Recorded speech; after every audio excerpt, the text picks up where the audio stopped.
Hello everyone, I hope you're having a really good day. This is Joy and we're going to read from Genesis chapter 4 today. Before we do that, I want to refer to something from chapter 3. It's verse 4, where the serpent, who is the devil, is talking to Eve about his temptation to her to eat from the tree of the knowledge of good and evil. And she has just responded to him in conversation, and his response to her is, "You will not surely die." What an absolute lie. God had said not to eat the fruit, and one of the outcomes of eating this fruit was death. The beautiful thing about God and about this outcome was that it wasn't immediate. So the moment Eve took that bite of the fruit, and the moment Adam also partook of it, there was an immediate death. In fact, there was an immediate plan that God already had planned of rescue and of forgiveness and of redemption. And that's the same for you and I. The moment you and I step over the line, the moment you and I fall short, the moment you and I reach out and take something that God has said not to take or not to touch, or the moment you and I choose not to do something that God has instructed us to do, so the sin of omission,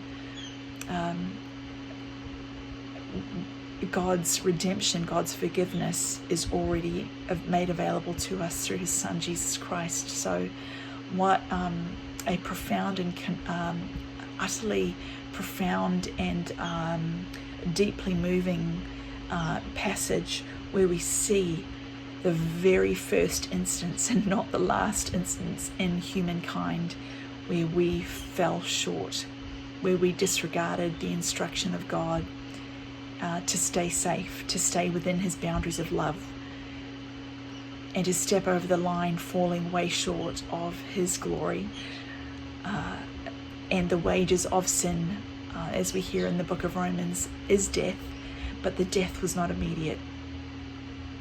God is not waiting there to slam a sledgehammer down upon us when we step out of line, when we fall short. But when we do reach out and say, "I've fallen short, God," to him in that private moment of prayer, with our hearts fully engaged, he is faithful and just to forgive us. Isn't he a beautiful God? Beautiful God. Let's get into chapter 4. Again, this is confronting stuff. And it's actually quite deeply moving to really read through it and really consider what the implications of these passages are to you and to me and to all humankind. So here we go, Cain and Abel this time. Again, reading from the NIV version. Chapter 4, verse 1. Adam lay with his wife Eve, and she became pregnant and gave birth to Cain. She said, "With the help of the Lord, I've brought forth a man." She said, Later she gave birth to his brother Abel. Now Abel kept flocks, and Cain worked the soil.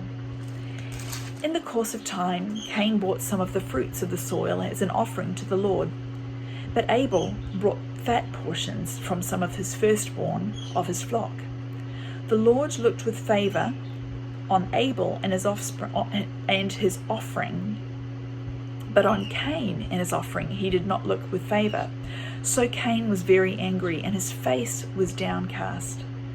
Then the Lord said to Cain, "Why are you angry? Why is your face downcast? If you do what is right, will you not be accepted? But if you do not do what is right, sin is crouching at your door. It desires to have you, but you must master it." Now Cain said to his brother Abel, Let's go out to the field. And while they were in the field, Cain attacked his brother Abel and killed him.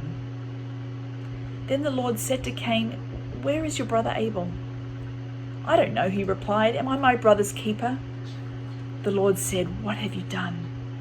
Listen, Your brother's blood cries out to me from the ground. Now you are under a curse and driven from the ground, which opened its mouth to receive your brother's blood from your hand. When you work the ground, it will no longer yield its crops for you. You will be a restless wanderer on the earth.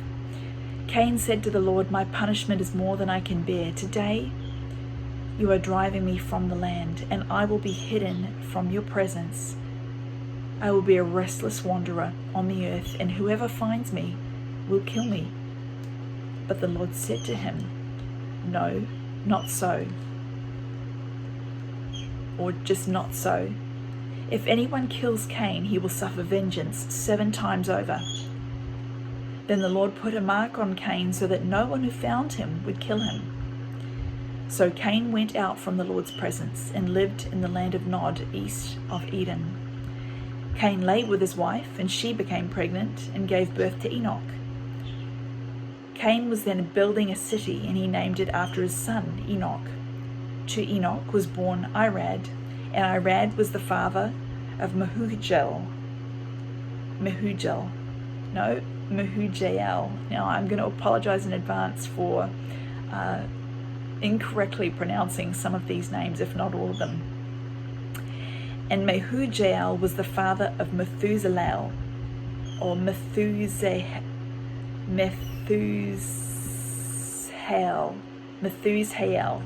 I think it is. And Methusael was the father of Lamech. Lamech married 2 women, one named Ada and the other Zillah. Ada gave birth to Jubal. He was the father of those who live in tents and raise livestock. His brother's name was Jubal. He was the father of all who play the harp and the flute. Zillah also had a son, Tubal-Cain, who forged all kinds of tools out of bronze and iron. Tubal-Cain's sister was Naamah. Lamech said to his wives, Ada and Zillah, listen to me. Wives of Lamech, hear my words.